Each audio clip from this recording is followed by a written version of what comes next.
Hello, Parallel Perception community. My name is Angel Tamati, and I'm honored to introduce a new video series that I will be undertaking with Lujan Matus about his latest publication, The Power of Emptiness. How did this come about? When I was first introduced to Lujan's teachings, I listened to the dialogue between him and his students and appreciated how much input he received from his students as his works were shaped and the dialogue of his students. And I thought, I would love to be a part of that. I would love to contribute to that. That seed was there.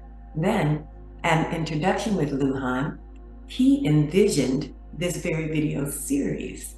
So it's wonderful and it's simple when things are in alignment. So I hope that you enjoy this series on the power of emptiness and that it nourishes your soul in your continued journey the way it has mine. Enjoy. Okay.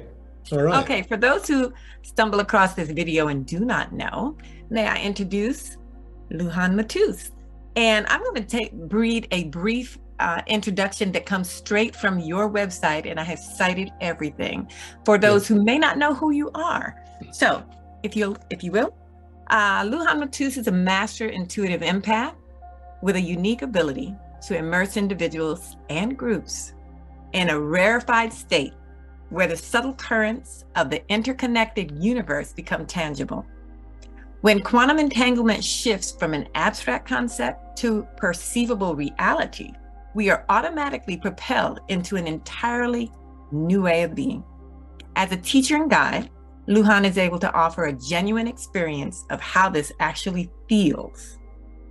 Once this is absorbed, anything that does not resonate with this quality of communion is innately understood to be void of meaning. I love it. Ooh. I forgot that was even there. I want to list quickly in alphabetical order your 8 publications so that those who don't know may be able to look it up. Okay. So just the main titles: Awakening the Third Eye, Shadows in the Twilight, The Art of Loban Pi, The Art of Stalking Parallel Perception, and the new edition, The Power of Emptiness, Whisperings of the Dragon, and Who Am I? So what we're going to do is going to focus today on things that you need to know, different considerations prior to a deep dive into the power of emptiness.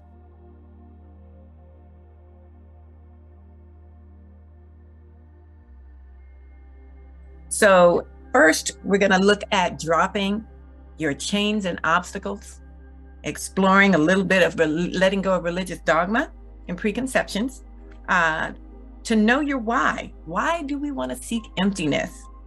And emptiness from what? And to know and set your intent. To integrate your acquired knowledge, make sure that you've taken a look at the 2 recommended books, Whisperings of the Dragon and Who Am I, and how they can contribute to your learning, and how to ponder the deeper meanings of the parables, metaphors, and analogies that you will encounter. All right. Okay. The only thing I would say with your statements there was one: to set your intent. We should set your attention instead of your intent, because intent has got to do with the ways and means that you expect an exchange, where exchanges may not be in the realm of expectation. So that might be a little too close to motive. A little bit too close to motive, yeah. Okay. Well, I'll allow your clarification. One of the things we wanted to discuss was kind of the religious dogma and spiritual origins and integrations. I want to start by something I love to say, which is there are no monopolies on the Holy Ghost or Christ consciousness. So when we look at different religions, we have to look at where people's backgrounds are and why they might be limited to this information and what may be holding them back. So if we look at religion kind of as a vessel to spirituality, once we get over there to that self-empowerment and that communion with all that is, do we really still need the vessel or a middleman? So I'm going to ask you to please expound on the lost years of Jesus and how his tutelage under the Indian masters kind of integrate several religions and that open perspective.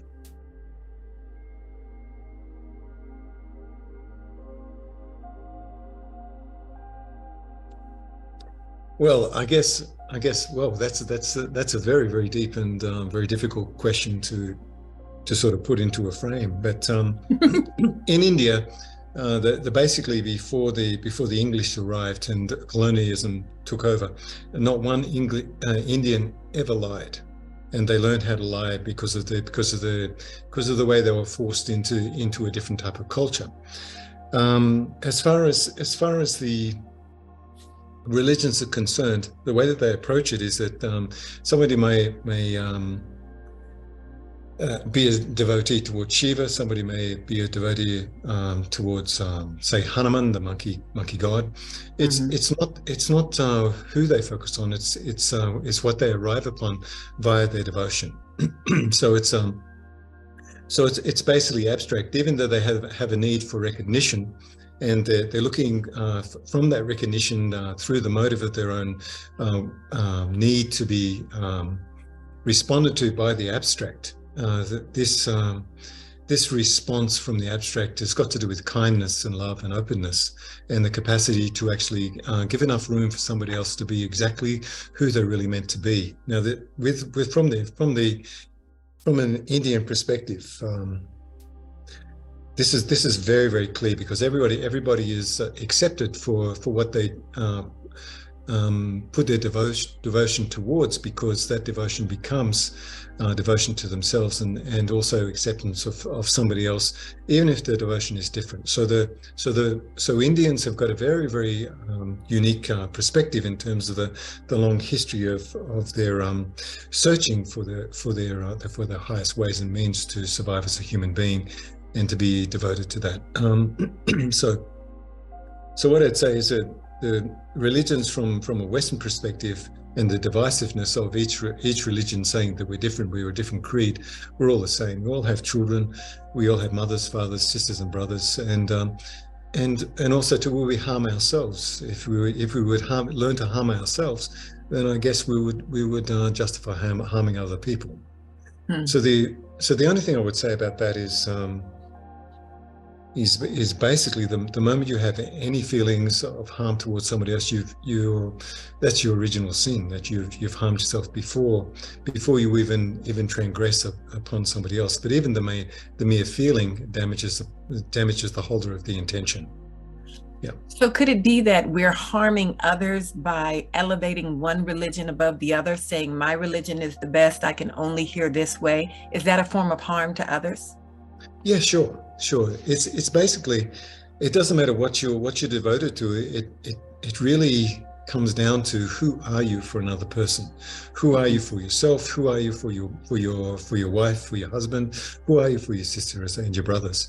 It's their actions and the purity of their transmission towards you as a human being, which really defines them, not the religion that they've acquired in terms of finding some form of devotion toward. If the devotion is divisive in any way, then the person becomes divisive. If you say, well, mine is better than yours, that's a device. It's very terrible. If I don't believe there are any races in terms of the heartbeat that's inside of everybody and the needs of everybody has to be met with love and kindness, because love and kindness is the basic premise behind having a child. And you must love that child until the day they die. And we've got to transfer that to every single being, and try not to judge people who are lost. Because the judgment of themselves puts them into a cage, and you've got the key. You lock them with your mind, you lock them with your feelings. This is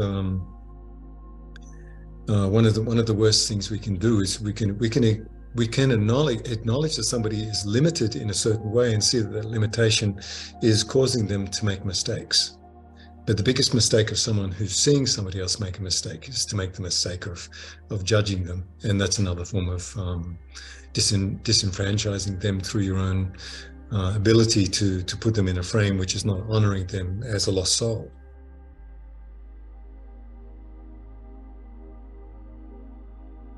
And you mentioned in your book that we should ask the question, am I a blessing or am I a curse? And I think that that's very powerful. And also, when it comes to learning and taking in new information, one of the ways we can kind of drop religious dogma is to ask, is this person in my life a blessing or a curse? What resonates with my heart? And not look at the package the information is in, but is this a blessing or a curse? And when you get that resonance, open your heart. Yeah.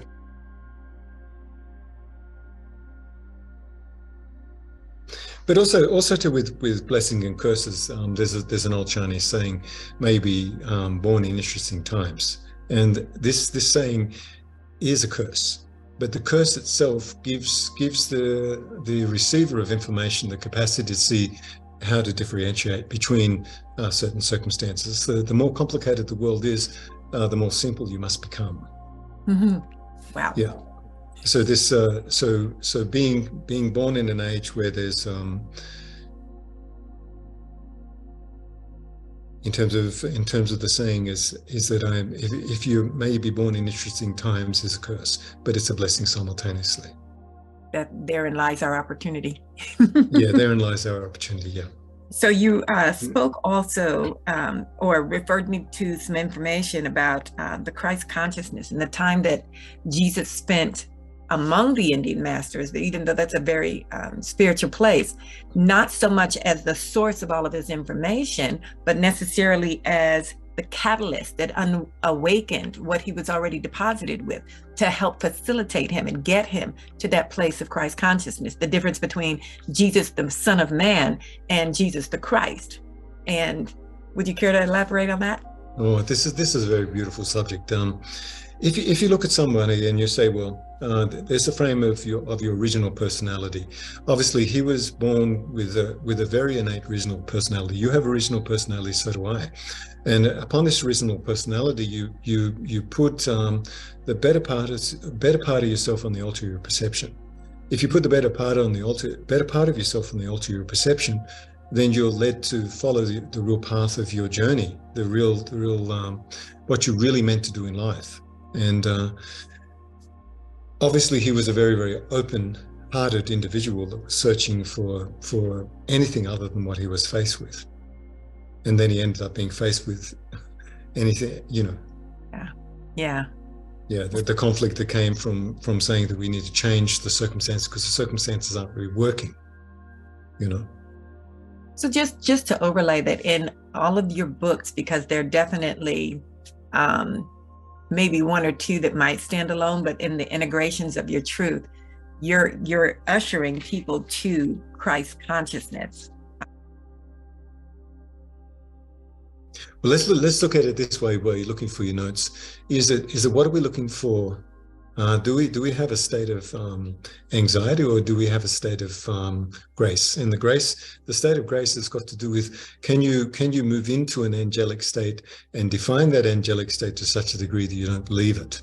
If you don't leave it, then it leaves you wide open, and the challenges of the world or the obstacles of the world push upon that angelic nature to try and shift it and change it in comparison to what is pushing upon it.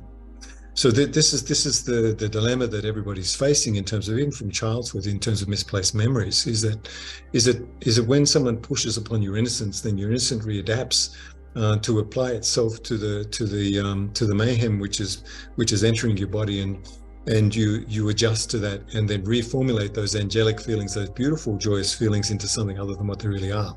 So then the true personality is pushed aside, and then the individual then learns to track what the other person is doing, and then become the mirror image in terms of their framework and how they cope with what's been done to them, which makes them into a different individual than what they originally meant to be.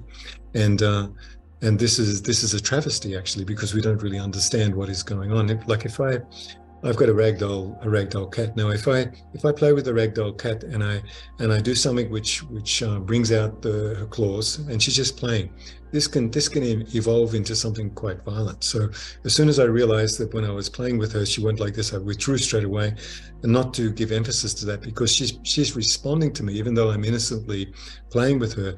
I'm very responsible for her growth as a being in my household. So if I do anything that makes her go like this, she'll become worse and worse and worse, and she'll be the mirror image of me, but only in the way that she could cope with what I was doing. So she's set into a frame, and she gets imprinted that way, and then she believes she has to act that way, or she becomes that. And so when I realized that, even with my cat, is that just withdraw when you see something arising that you know is going to be detrimental for both your relationships. So then you withdraw and you give a nice pat. You just withdraw for a little bit and then pat her with kindness and softness. And then and now she's turned into this very, very beautiful being, looking for love and affection, and then playing instead of bringing out her claws and playing in the wrong way, which brings out the little devil in her, you know? That's the beauty. Yeah.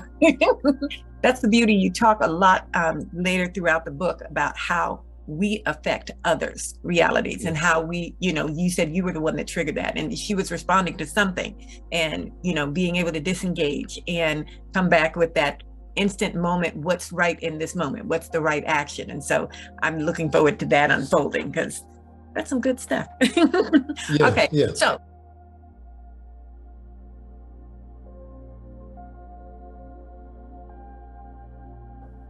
new topic. Why do we want to seek emptiness? Emptiness of what? Now we were talking about setting our attention. What are we full of? I've got like genetic, generational, okay, religious, look, mental dogmas. What are we full well, of? And everything. I mean, I'm actually a product of my genetic line at the moment, because I'm born in a Western body. But that doesn't mean I have to be part of that genetic line. I can leave that in terms of the predispositions which have been given to me. If I fully identify with the predispositions which have been given to me genetically, I can fall into the trap of identifying. So even if you have a genetic heritage, you can do something about it by treating it with herbs, or making an emotion void of itself by not practicing that emotion. So what are we looking for in terms of emptiness?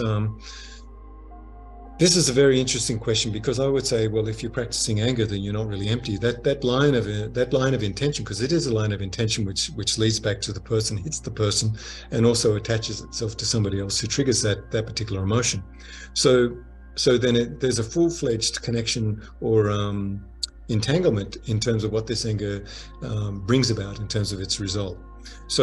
So instead of practicing anger, you look for the trigger, and you have to define where that trigger is before it even occurs, so you can overcome it. People find themselves in a position where they get angry, and it's too late. Once they're angry, they get into the momentum of it, and this is not emptiness. This is an intentional base. It's a habitual habit. Someone has teased you, just like the cat. Someone has teased you to come out in this way, and you learn to justify this type of behavior, which is very destructive. So once you see that you've got a very, very full justification in terms of everything you can be unhappy with. So if you take that and you say, well, I'm not going to practice that anymore. If I don't practice that, then that avenue of potential is empty of itself. And if it's empty of itself, then you find quietude within the non-responsiveness of this part of your body. But this non-responsiveness then teaches you how to communicate with someone who goes along that empty channel and goes inside of your body. You see that they're suffering. You see that what they're trying to do is transfer to you, and then get a response. So you absorb that feeling, and then turn that feeling into your voice via their feelings. So then when you receive them, the nuances of the any form of micro gesture, which comes with that full-fledged intent, how they justify it, comes out of your chest through your throat, and then you listen to what you're saying. And in the beginning, the silent reservoir in terms of not doing something is very, very useful, because you've got a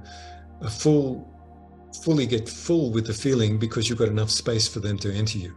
If you're still practicing if you're not practicing not doing anger, then it'll come collide with you. As it collides with you, it will hit the drum of your anger, and that anger will go back to that person in the variable situation to combat that individual. And then there's a form of dominance, superiority going on to who can win, to who can be right, who can be righteous, instead of just seeing that it just needs to be dropped so we can actually look behind the anger itself. And why did you train yourself to be that way? Or how did someone train you to believe that was your way that you need to communicate? See, that's just it. Since all a man's ways seem right in his own eyes, we can justify anything. And so so now we've got all of these loops and triggers that start the spiral of everything we've done before. These are the doings we want to stop, right? And so if we're empty from all of those programs and dogmas, then we'll get into more heart-centered, present moment awareness. So let's look at this. The word you said, doing. So being, my being is empty because I've stopped doing the things that everybody else is doing. So the being is reflective. It's empty, but the reason it's empty is so that you can receive and then transmit. Emptiness doesn't mean that you're empty and fully void of anything. Emptiness, the state when you become empty, the next stage is how do you cope with people coming into your empty room, expressing themselves, and then you give them the wisdom that they've not acquired by having a full room and not knowing that there's emptiness is a tool which is a tool of devotion, really. So the more empty you are, the more sensitive you become, the more available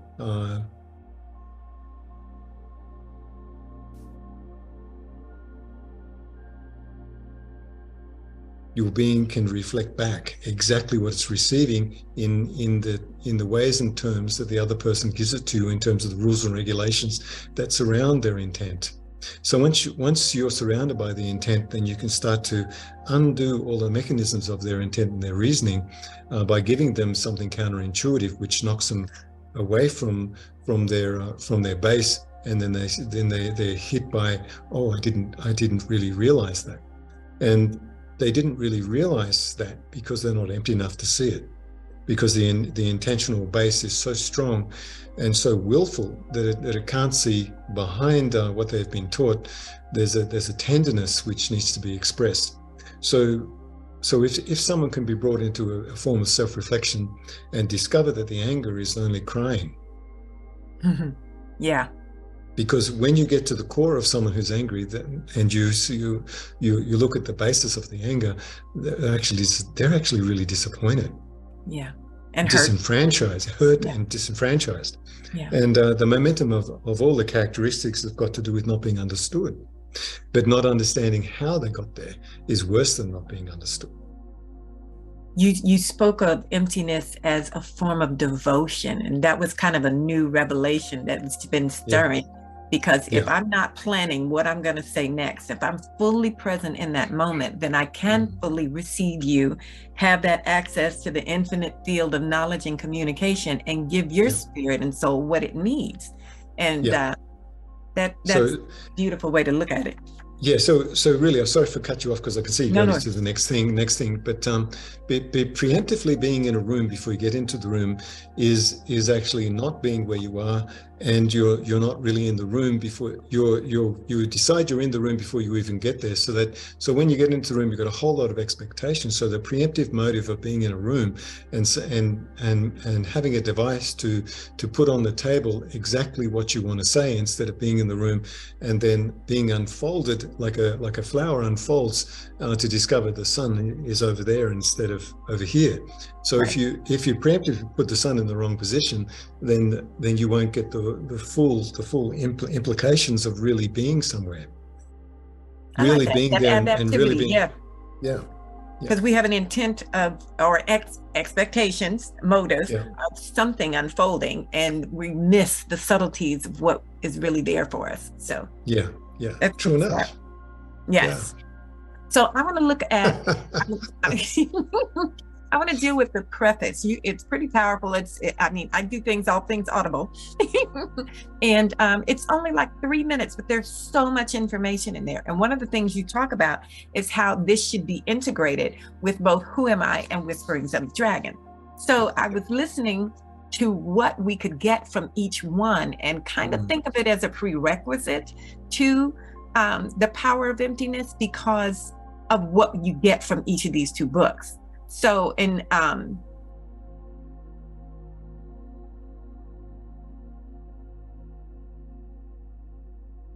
Who Am I is, you say you describe the inner workings of your life as an intuitive empath, which conveys how every human being on this planet is in possession of this heartfelt potential, and it reveals how we are hindered by the social engineering and conditioning, which is all the stuff we want to be emptied from.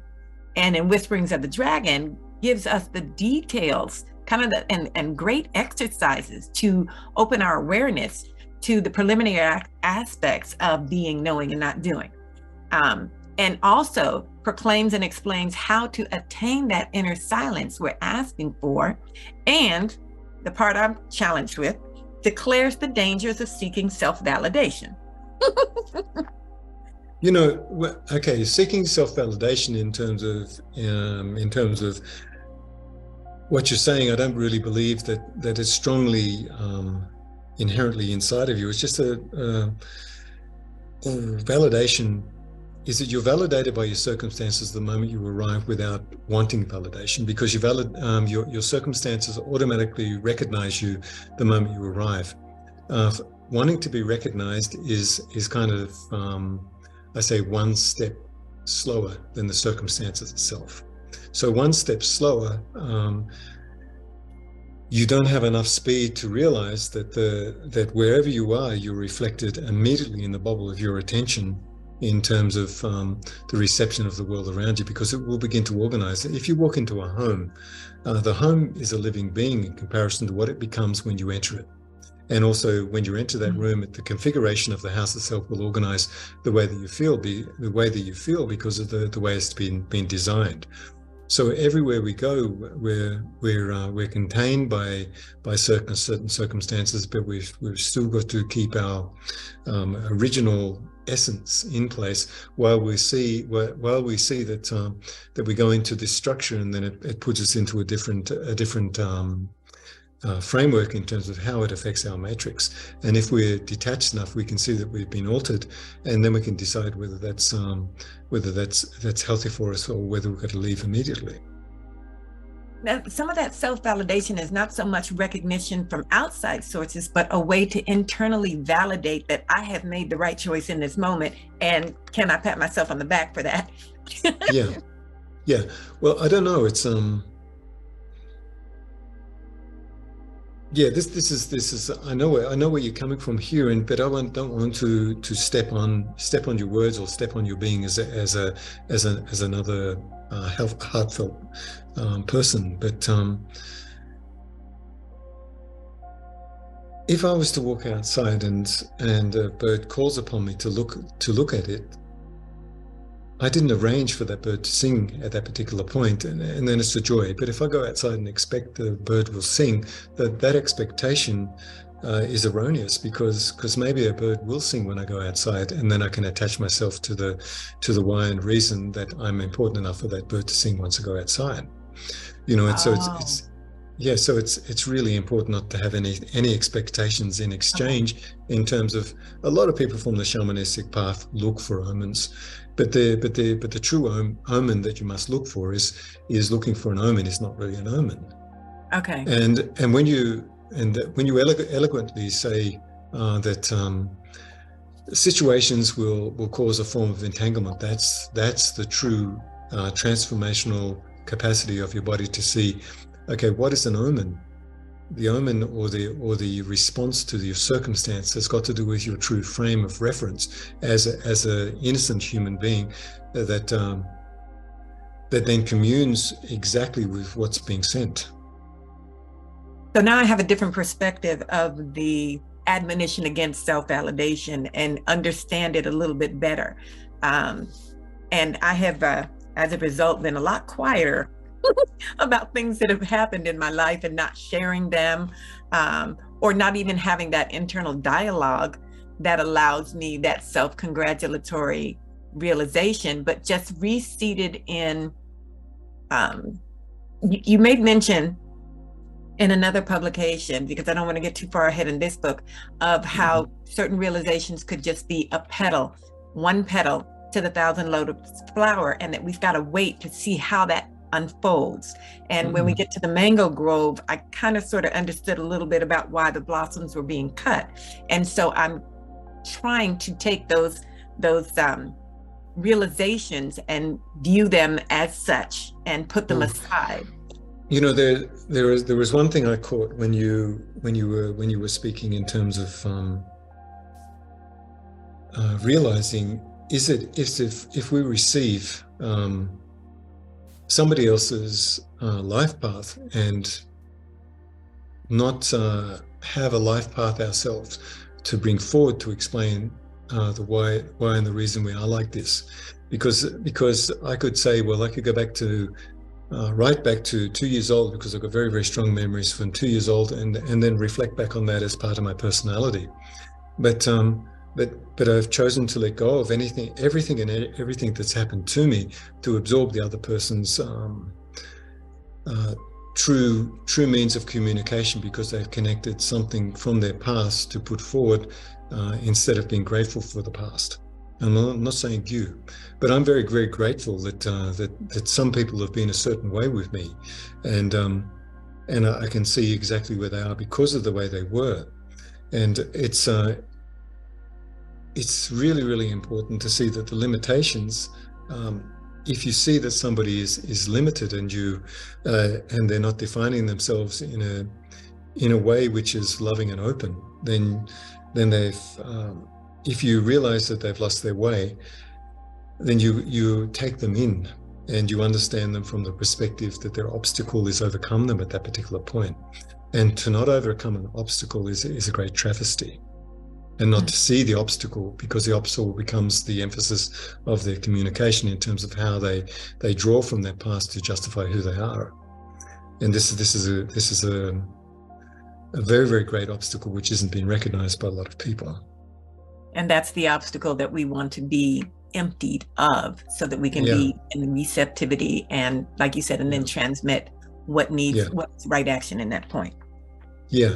And also too is that if you can absorb somebody's pain because you've disengaged from the pain which has been given to you, and because you're open enough to absorb that pain, you know that when someone cries in front of you, if you're open enough, you'll cry with them, because you feel them so deeply. So then that form of intuitive connection and that loving openness to cry when somebody's crying is actually, you develop the same neurotransmitters of release, because you release at the same time they release. So you have a perfect entanglement there. And that entanglement gives you a form of compassion and a line and a way into that person's pain. If you can't feel that person's pain, then how can you possibly understand them? Right. And but I used to be afraid of taking on others' pain because I was so sensitive. So I thought, how can I be of service without allowing their feelings to overwhelm my sensitivities? Yeah. Then the way that I operate with this is that I'm highly reclusive. Yes. And anybody else that is outside the realm of my capacity to be a teacher, they're just good people as far as I'm concerned, with limitations.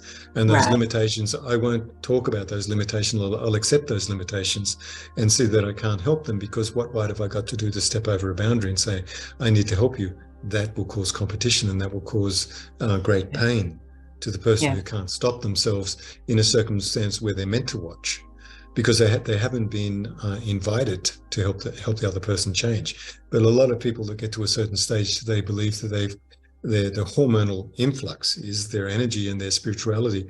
They've just got too much energy, and they involve other people in something which should be quite frankly just left alone, so you can understand. and be there for someone without speaking, be there seeing that person, what they're going through. And I've done this with many people. Like, I've lived in this street for, I think, 4 years, and slowly but surely the pain and the sorrows of those people become very obvious, and those people begin to understand that they don't know me either. They don't know me, but I can see them. But you know, if I was to intervene and overstep, it would be inappropriate. But with my students, it's never inappropriate to actually define what they bring you, because they've come for a particular reason. So yeah.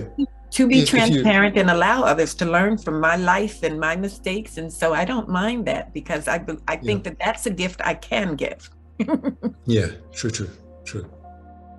Now, one of the things that I am benefiting from and encourage others before they kind of deep dive back into the power of emptiness are the exercises that you describe in these books.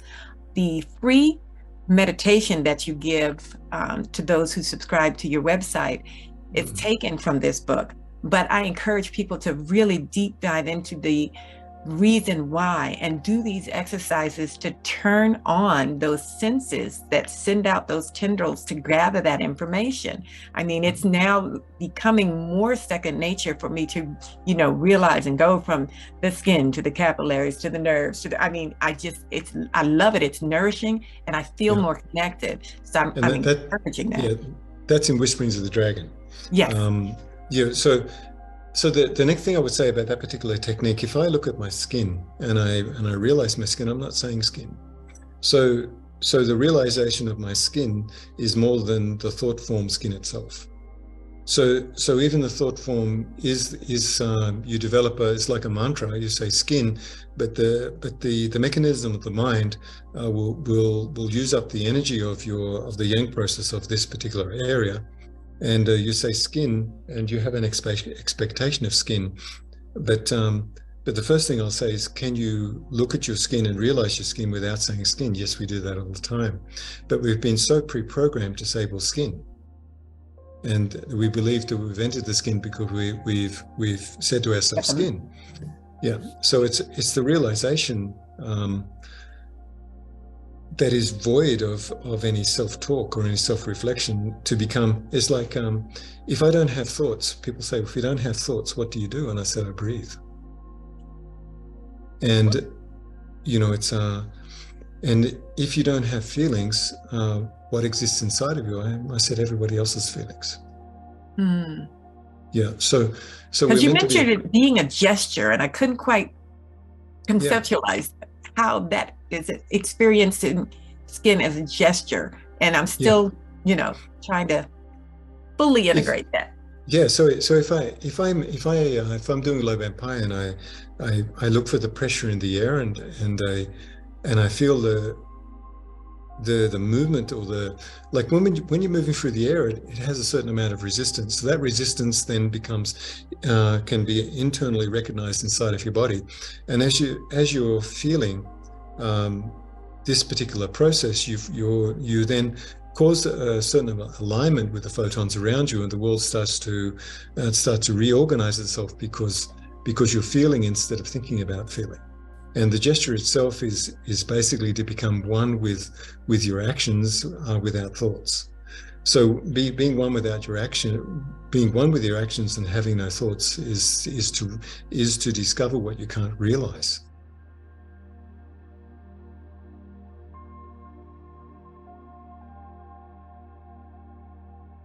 But how can you realize something if you're trying to find what you're meant to realize? Because what you're meant to realize is extremely counterintuitive in comparison to thought forms have a particular ways and means and a set format to get to a certain point. But if you're looking for something counterintuitive, how can you use the reasonable essence of the mind to find something which is counterintuitive? And we all know that when you realize something, it took many, many years to realize what you didn't realize. And when you realize, you go, oh, why didn't I realize that? And then you say to yourself, how many years have I wasted, and why didn't I realize what you're going through? Because the obstacle of the mind separates people to such a degree. It's only an open heart which causes a unification or a form of bonding, which is to care and love for another person in a way that you would care and love for yourself. And this is exactly the opposite spectrum to how we've been trained to operate as human beings. You know, so if somebody's kind to me, I don't see race or creed. I see a kind person. And if the person's not kind, I still don't see race or creed. I see a mistake.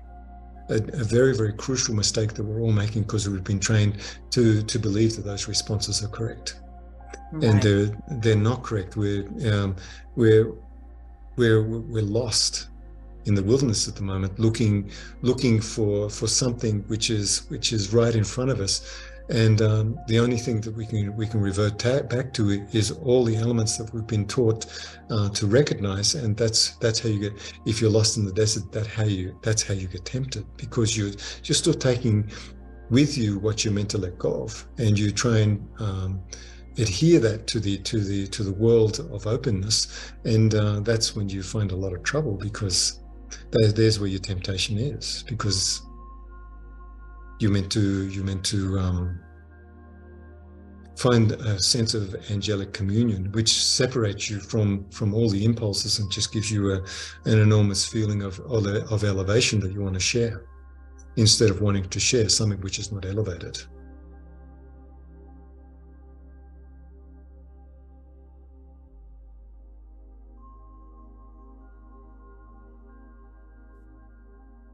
The angelic communion is beautiful when you get it, and sometimes it's just a glimpse, sometimes it's just a crack of light, but a lot of times we dismiss that feeling instead of going back and basking in that, which hopefully will allow us to widen the crack and get more.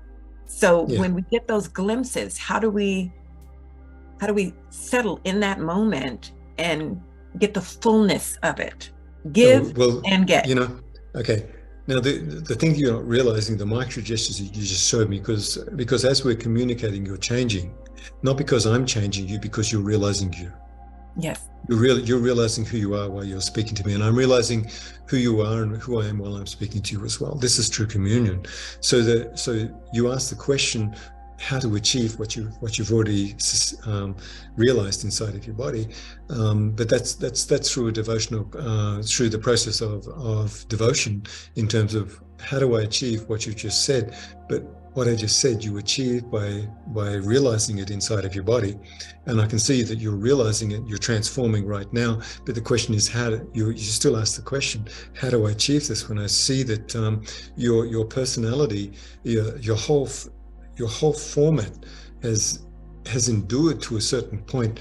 All of a sudden there was a sense of relief, but there's still the old talk inside. So how do I achieve, when I could see you were traveling on this angelic wave in between us, and it's no fault of your own. It's just that you're already there, but you understand.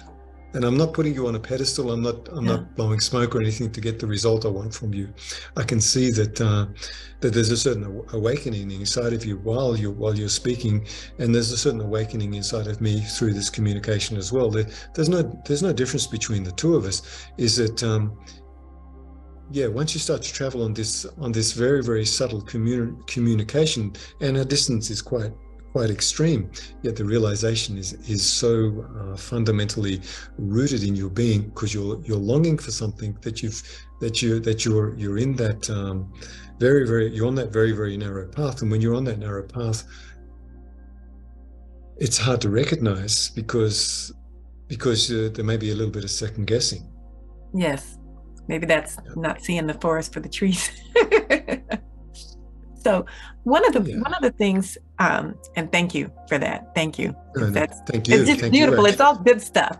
but also thank you, because if anybody watching this can realize what you're going through and see you, then the achievement is to recognize what is happening. And the elevation of this angelic awareness is only an entanglement of a sustained vulnerability, which isn't allowed to be put into the forefront, because this vulnerability can be attacked quite extensively because it's open. Now, one of the things that, oh, I'm sorry.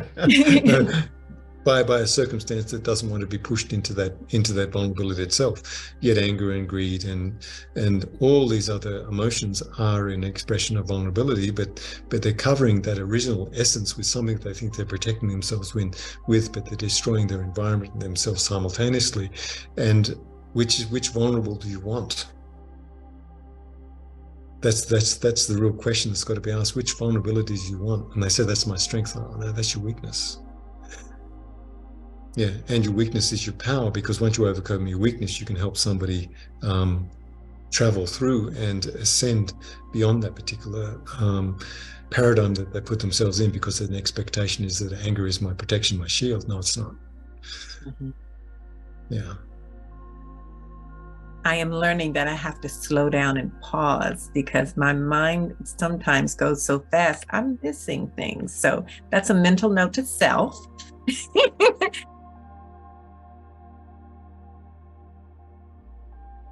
And anyone else that, maybe we need to slow down. That's part of that emptiness, because I'm always planning that next thing. I'm present, but still kind of, and I'm missing. Yeah. So I'm going to purpose to slow down. Yeah, but this is a very interesting thing you said. Just if we imagine that our drum is 10,000 miles behind us, and if we don't have any expectations, something will go through. And then we'll slowly hit that drum, and as it's coming back, you have self-reflective realizations about the particular moment that you're within. So all you've got to do is wait for that drum to rebound. So the mechanisms of realization is very important, but it's more important to wait for the realizations to come up at the point that you're waiting for your innate intelligence to actually commune with you. And that drum is a great distance, sometimes a great distance away from us, and sometimes it's right in front of us. It goes boom very, very quickly, or it travels into emptiness and goes boom. Oh, okay. I realized something I didn't realize. And recapitulation has got nothing to do with a formula that you intend. It's got to do with the formula of eternity sending back information that you acquire because you didn't want to acquire. And everybody knows this. You realize something in retrospect. Why didn't I say that? True people who debate, they practice and practice and practice until they have a loop of recognition, and very, very strongly come back to mute somebody else's argument because their mind is keeping their drum is very small, bang, bang, bang, bang, bang, like this, instead of going, you're waiting for the answer. And the one who's very, very smart with debate, they'll go very, very quickly. And as the person's trying to absorb it, the right answer could come back 3 days later. And you say, oh, I could have won that debate if I would have realized that then. But what they didn't realize is that waiting for that drum to rebound is where they become humbly patient enough to know what to say. But when they know what to say, in retrospect, they have to wait for the appropriate moment to apply that in a like-minded way, and not like-minded, but a way that reflects the moment, and not the remembrance of the moment that you didn't apply it. So that means you have to adapt to every circumstance in terms of, I understand this information, but you have to wait for your voice to reformulate that information in comparison to the new circumstances you're in, because you can't take that and say to someone 5 days ago, oh, I realized this, what happened 5 days ago. That person's not going to remember anything. That's gone. It's gone, yeah.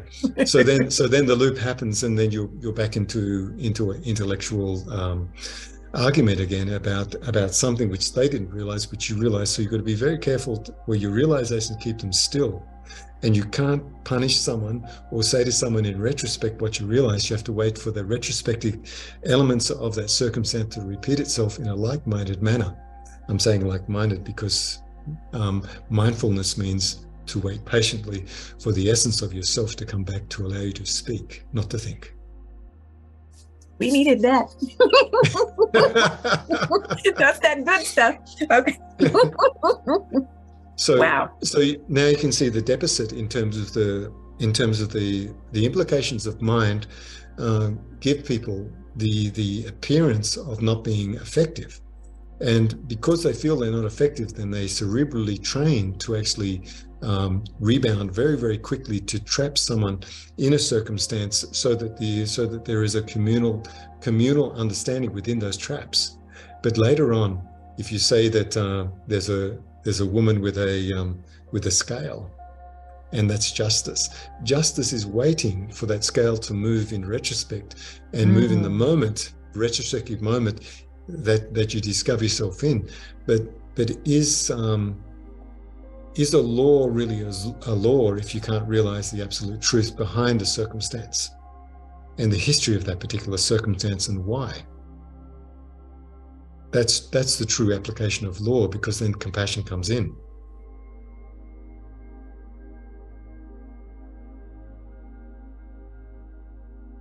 Yeah. You mentioned that a new layer of compassion where we simply do not punish, but we allow the realization. Yeah. So just imagine this. Sorry, I'm cutting in on you. You're so beautiful. No, go. Now, you are so beautiful. Now, listen. If you say you take someone who did something really bad, their frequency is involved in the repetition of that unwholesome behavior, you know that they're trapped. Do you put them in a prison where they got cold walls and other people who are very violent around them? Don't get them trees, don't get them grass. Take that person and put them in a circumstance that has a frequency which will be nurturing for them, and they will gravitate towards the beauty of that circumstance because they've got no choice. Put them in a circumstance where they're going to be put in a hellhole. What's going to happen? They'll train themselves to be even worse than what they were to survive. But take someone who's done something wrong and given them a circumstance where the frequency is so beautiful, they will make an exchange with that beautiful environment. But if you put a violent person in a violent situation, they will exchange with that environment, and they won't grow, they won't change. And that's what's wrong with our world. We always put people in a place where they reflect upon who they were, because they've lost time. That's cruel. Because yeah. Oh, sorry.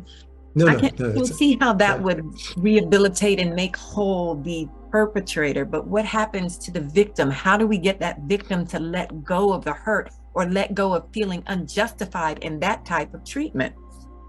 Because the circumstance is, okay, I've got to forgive the person who's hurt me because I hurt myself if I don't forgive. And it's a challenge to overcome. If the person can be in a state of repentance in terms of saying, I'm so sorry for what I did because I realize what I did is really wrong because I'm losing my time in my life now. But you go into another system. But if you in jail is another system, or being out of jail and being restricted from seeing everybody, being in a beautiful environment, they begin to realize what they did was incorrect because they've got a new vibration to commune with. And then they look back at the person they hurt and they say sorry. And as they say sorry to the person, that cracks open their anger and their need to make punishment for that person. And it stops this repetitious cycle of cruelty to cruelty. And then and someone who did something wrong, they've got to learn that what they did was wrong, was incorrect. And the only way that you can have that happen is to get them into a state of retrospective realization. Only if there's something more beautiful than them to realize other than who they were. And then they can say sorry to the person that they perpetrated their ugliness upon. And then that person can say, okay, I forgive you because I can see that you're in a state of a renewal because you're realizing what you did was incorrect. I see how this kind of got that quick drum beat. I see how this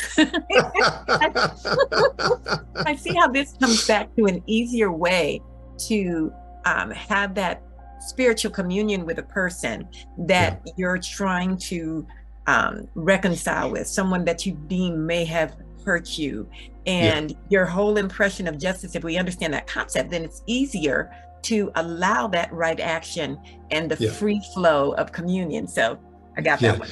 So now what we've got to do is back engineer what we just did and go back to the normal communication with a normal person that perceives that they've been put upon, and that they become angry at the perpetrator. And this is still in the bound. You're allowed to do this. You haven't broken the law, but you've broken the essential law of communication. So we put them in the prison of our own mind and our own feelings, and encapsulate them through punishing them directly or indirectly through other people, so that their character is assassinated, and they can't live fully because they made a simple mistake. Right. So and we hold them in judgment. Yeah, we hold them in judgment, exactly the same as putting them in prison. So as we back engineer what we just said, it's exactly what people do to each other, and they're the judge and jury of that particular person. But whatever they do in terms of them being the judge and jury of somebody else, they don't realize that person is confused and in pain. And the reason they're confused and in pain is because society has disenfranchised them some way. And how can we understand this? We've just got to change the whole system. To recognize that to be kind to everybody and feed everybody, house everybody, nobody's disenfranchised. To give them the opportunity to be the better self, and everybody, if you give them the chance to be the better self, even if they've been a very, very bad person, they can actually see the frequency of what they were in comparison to who they are, and they become a benefit to somebody else who may be going down that path because they've already done it. And if they've already done it and understood that they shouldn't, then they're a vessel. They're the state of communion they're in. So I warn you, where you're going is detrimental, because I've been there. And that means that the perpetrator is very, very important for those who are trying, who are going along that same path, and they can be seen very, very clearly by someone who's already done it. But somebody who hasn't done it can't see that going on. So it's like the perpetrator, they cut ties with the long game, and they go and because they've cut the ties with their long game of deception, they see someone falling into that deception, and the short game is to stop them, because I've been there. Don't do that. I love you. Yeah, I like that. Yeah. Thank you. That integrated a new piece, so that was good. Yeah. One of the things that I had discussed with you before is about how your books are not standalones or one-offs, because they build on each other. And I wanted to talk a little bit about why the use of parables, analogies, and metaphors, because obviously, communication is a beautiful thing, but we use spoken word. We're trying to convey ideas. We're trying to convey concepts. And, you can use a simple parable to convey a moral story. And we can think about slow and steady wins the race. Everyone thinks about the tortoise and the hare. You could just have made that statement, but the impact of the story makes it a lasting impression. And the analogies and metaphors that we use to make it easier for people to understand their concepts. I was looking at something that I came across the other day, where we talk about understanding complex revelations requires close reading and reflection. If you're not doing close reading and reflection, as many times as I may listen to things multiple times, if I'm not taking the time to pull out certain concepts, pull out certain definitions, understand why you use this story, understand why you use this symbolism, I'm going to miss it every time. We need that reflection. And if you think about, most people are familiar with, or at least have seen, the book of Revelations done by John in the Bible. Would you try and understand that without knowing the symbolism? It's a waste of time. So looking at your books, I look at the way you tell stories, and it's a different attention and mindset to receive information that we need to have. We've got to be questioning continually throughout. That doesn't mean that all the answers are going to be there, but like the lotus petals, we get a little nugget here, get a little nugget there, watch the flower unfold.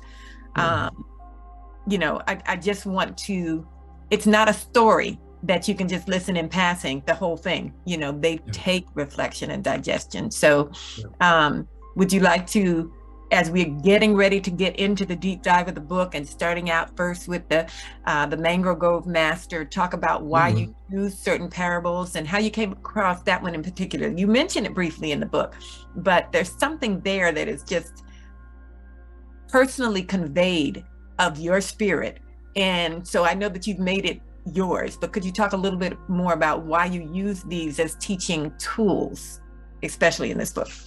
Okay, because it's not a general frame of reference. If you don't have a general frame of reference, it breaks the continuity of the person's mindset to reflect upon, like their drum may be quite a distance away from their momentary realization. So if you say something that has multiple meanings within it, then whatever meaning can be obtained from that person will be realized after non-reflection. Reflection is a forced, like I want to understand what's inside of this. But when they read the book and they get a certain understanding, they may go over the same page and not even see the realization that they had previously. And they'll go to another one and they'll try to retract back, and they can't find where the sentence was that gave them a certain, oh, I need to understand this. But as they write over it, they kind of understand it. They go to something else. And what was difficult to comprehend gets absorbed, and they don't realize they've assimilated. You go to something else, and then you have now we look at the multifaceted capacity of a flower to rotate. As the flower rotates, the impact or the pressure of wherever the light hits it will illuminate only one section of that large flower. And as you're realizing the capacity of what's on one petal, that one petal may have a twin element somewhere else, but you won't realize that twin element until you get to the other petal. But then you'll forget what you realized in terms of the twin element of the other. So it's learning to open up with a self-actualized realization that comes from nowhere, and inside nothing is everything. Inside emptiness, everything arrives. So you sit on the chair, the chair upholds you, but the chair is upheld by nothing in reality, yet it is there to seat you in a certain position. And if you change your furniture, you'll actually realize that the elements of the room have changed, and you go sit on the chair until you get used to that. And then when maybe somebody will come up and rearrange it again, you come into the room and oh, this is different. I got a different feeling now because the furniture is in a different place. And then you begin to appreciate the constant shifting of awareness in terms of it's incapable of actually being grounded when you're empty, because your expectations are not really there in terms to affirm exactly who you are. You allow the circumstance to affirm exactly who you are, and then you come upon something else which you never realized because you're not there. The circumstances allow you to be there in a different way. So it's so parables are used to you say, well, the weeds among the wheat. You leave the weeds there. You don't pull them out. You don't pull them out too early, because you'll pull out the wheat, and then you won't have a harvest. So you watch very, very carefully where it grows until the roots of the wheat become strong enough to pull out the weeds, which is the deception of the world. So it's very, very important to watch the deception and not confront it too early, because there may be so many different facets toward that duplicity. And then you begin to understand very, very deeply about duplicity, which gives practice ground to your Buddhahood, to understand that duplicity by watching it appear in front of you, by not by the watching it grow or pulling it out at the most appropriate time and putting it aside, because it can't bear harvest because you pull it out at the right moment. I don't know whether I made sense there.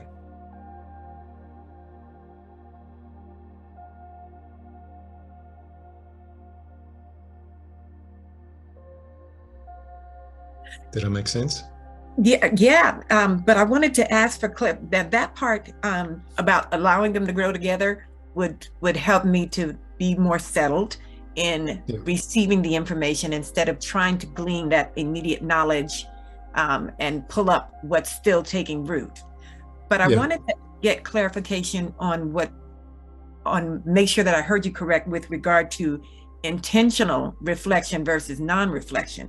You're saying we should not seek the intentional reflection? Is that more like pulling the weed out? Well, before the weeds grew, in the parable of the weeds and the wheat, one of the landowner's slaves, that particular, said, we've got an enemy that's thrown weeds among the wheat, and the owner said, we watch very carefully the outcome of this. So the parable is watch how it manifests, so you can see all the diverse elements of that manifestation. You understand, instead of going hunting for who did that, you just watch very, very carefully the results of whoever did it. So okay, 1 second. So, wait a minute. So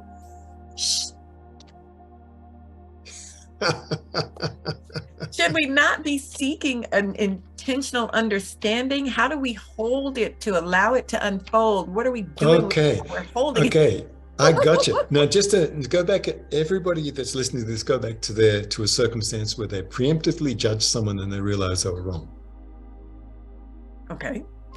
Yeah. To move forward too quickly is dangerous, because you may be incorrect because of past tendencies which were given to your suspicious nature, not yours, but the suspicious nature of somebody. So that suspicious nature has a very, very close drum. It goes, bang, I'm suspicious. I wonder what's going on here. And the person may be totally wrong. So if you have the patience to not to believe that you know what's in front of you, but to wait and see what's in front of you, you can naturally assume, after waiting to see what's in front of you, you'll discover who's really there. But if you nail that person into a position they don't belong, they will adapt and watch you and never allow you to see them, because you've indicated that you're watching them. Okay. And then that's like pulling the weeds out too early, and your good harvest, which is your good intentions, will be ripped out with that as well, and you'll look like a fool. Okay, now that was good. I understood that. That made sense, because I immediately had an instant situation in hand that I could apply that to, so that made sense. Yeah, but I've got to apologize for my semantics then, because it sounded like I was talking to you. But semantics are very interesting. You were talking to me. I definitely had an issue that I was dealing with. No, I'm not going to do that to you. But the semantics makes it look like I'm talking to you directly, but I'm talking to myself and everybody else in terms of watch very carefully who can become through an assumption, in comparison to who you become by watching the assumption disappear, because you discover something other than what the assumption is telling you what you should see. So when somebody does internal work with me, they say, "What am I looking for?" I said, "You're in a plane. And you've got a stowaway in the plane. You don't know what's there. The vehicle of going from one country to another, and the stowaway, you can't find it. How do you find the stowaway inside of your body?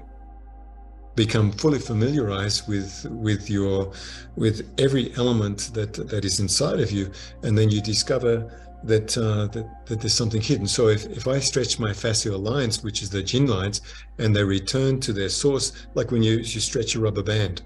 And you go, oh, that's interesting. When you unstretch the rubber band, it pulls you back to its original position. But when you pull it, you become, you congratulate yourself. But when it retracts, your mind switches off and you go, oh, where's it going? And where it's going is returning to its source. As it returns to its source, it turns off your, if I stretch like this, white crane spreads its wings and I return back. Oh, it returns back to a regulatory center, my mesentery organ or my lower dantian. If my mind doesn't congratulate myself, the light of my mind goes into my body and realizes, oh, what am I building here? And it's a form of alchemy that's drip, drip, drip. I silently go through the fascial lines, and as it goes through the fascial lines, I realize when I pull the rubber band, it goes like this. I don't learn anything, but I want to do it with my body. As I return, my mind switches off because it watches something which is without thought originally inside my body. So I'm watching something without thought. So my mind goes, okay, I can see that. what am I meant to realize? I found the first secret of my jinn lines or the capacity of my power arriving by switching off all the elements of expectation and watching something I didn't know was there. And behind the stretch or the return of my fascia, there's something else to glean behind that. And as you keep going, there's something more to glean. And so the stowaways, what aren't you seeing? What aren't you realizing? And this goes inside of your body. What aren't I seeing and what aren't I realizing?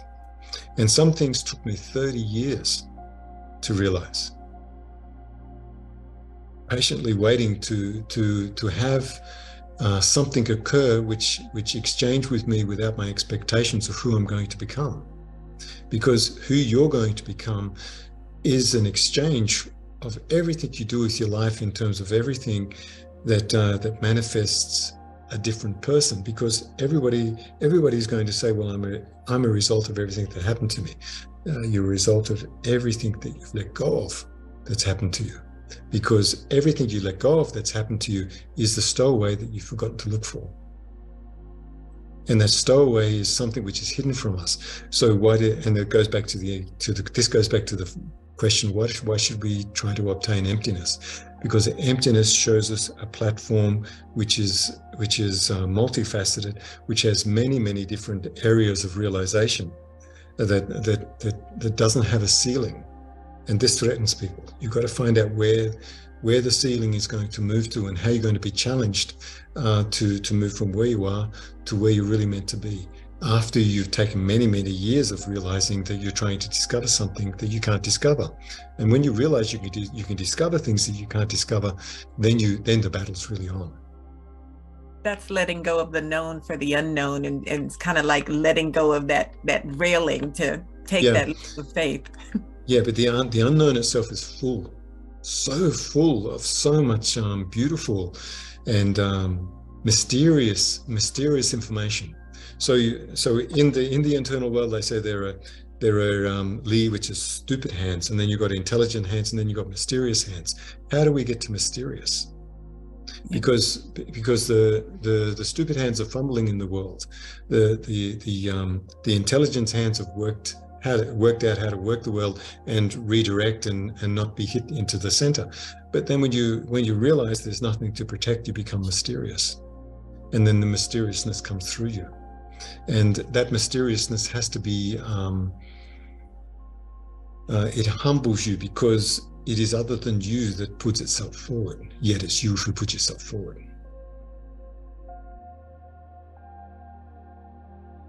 I'm loving it. It's really good stuff. Wow.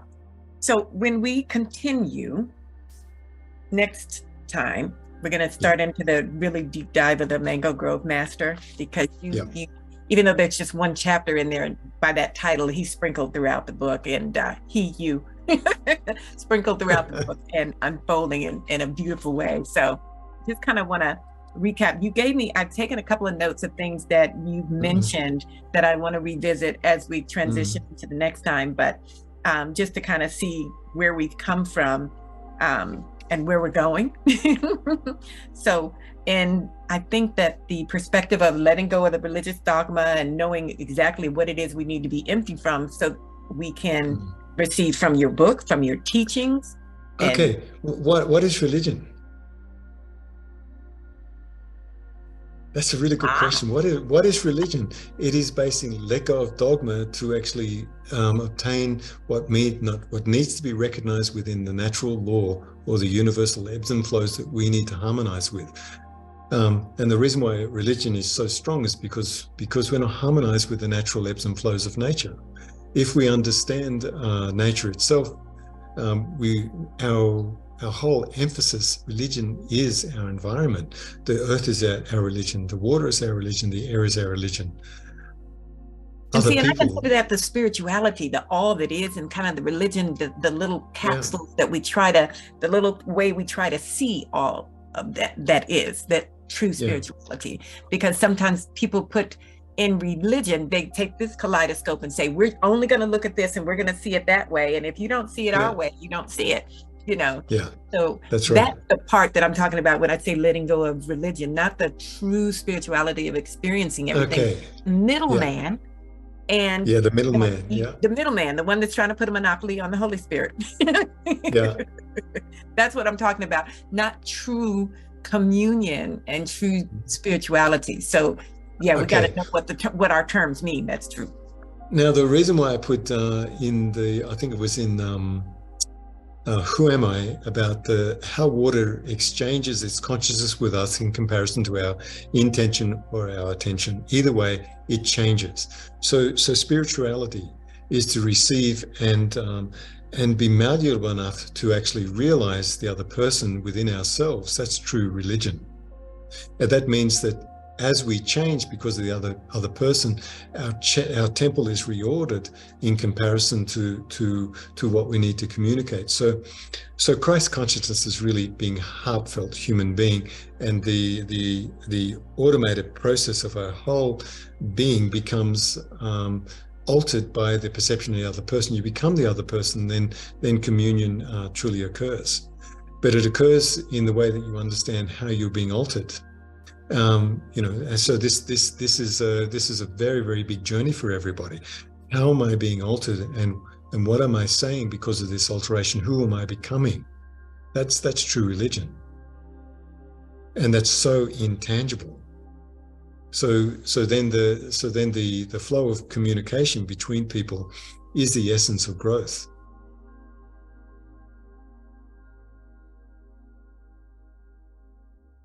So just to recap or to restate, the true religion versus, because I think that that's something that a lot of us get hung up on, is those definitions. I can proudly say I'm spiritual, not religious, but if the true religion has a different definition, then I'm missing something. No, it's everybody's journey is to, like, no matter where you start, if you're persistent, either within this lifetime or thousands of lifetimes, your persistence will always direct you towards a goal which is beneficial, but the benefit of that goal will not be realized until you get there. So then everybody has to make mistakes to realize who they could be in comparison to who they've become. That's religion. Okay. So instead of saying that they're shedding religious dogma, it might be better to say shedding the limitations of certain doctrines that were imposed on us. Or doctrines that we've willingly taken in, which bolster the process of communication of domination, and that domination squishes the true understanding, because the dogma says I'm superior instead of I'm equal to you. Yes. Okay. So that's a new framework. I'm going to fix that. No, seriously, because the former view was more limiting. I see that there's a better view, a more open way to perceive, and how I came across those things and to see how they benefited me. So good. There's one thing that I will say that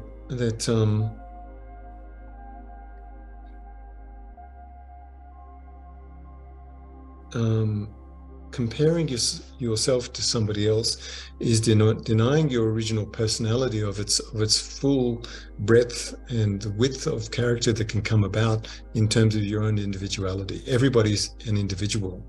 You love that individual for exactly who they are in terms of their strengths and their weaknesses, because the strengths and the weaknesses is all we've got. We've got our strength, and then we've got our weaknesses. And what we've got to do is love and cherish weaknesses. And then the strengths become pure. Because once you understand that you don't use someone's weakness against them, it becomes strong enough not to be weak. And then it integrates with the true personality, because that weakness hasn't been relegated to guilt. It's just something we go through, and something we grow through. Yeah, and if you don't allow someone to grow through their weakness by quietly observing and using that weakness against them, then is your strength your own weakness at that particular point? Is it divisive? That's what we've all got to ask ourselves. And it is. Yeah. But like I said, all a man's ways seem right in his own eyes. It's easy to default to, I'm right and they're not, but we're learning. We are learning. Well, even when you look at that, there is a certain amount of right, but that right has to be navigated with tenderness. Or if the tenderness isn't there, then the righteousness of your voice has to stand its ground, so that the territory isn't encroached upon in terms of the purity of your own efforts to become more angelic, more evolved.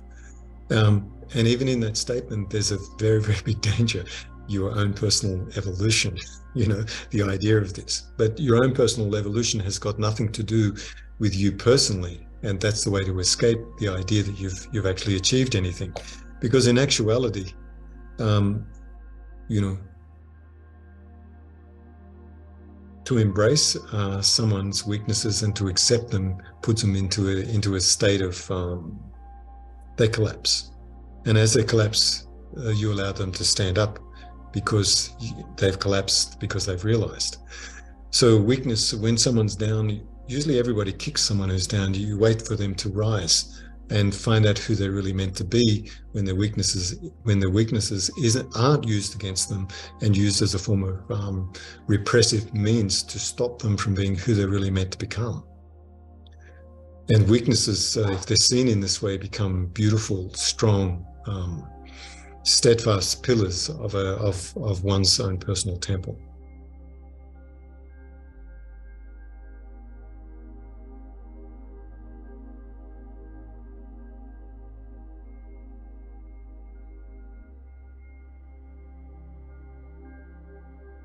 I love the beauty that you're sharing with how we affect others, because when I first came across the title, The Power of Emptiness, I thought of it as a self-centered meditative approach to peace of mind. That was my off-the-cuff thought of what it is, but you're showing how this is anything but selfish.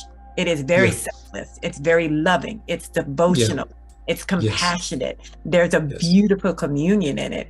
And it's all hallelujah, sister. No, it's really, really true. But you're very beautiful. Now, just imagine the universe, and behind the universe is nothing. So this is just a projection of our consciousness. Mm-hmm. The projection of our consciousness comes from nothing, yet that nothing is propagating everything. So how can the nothing be separated?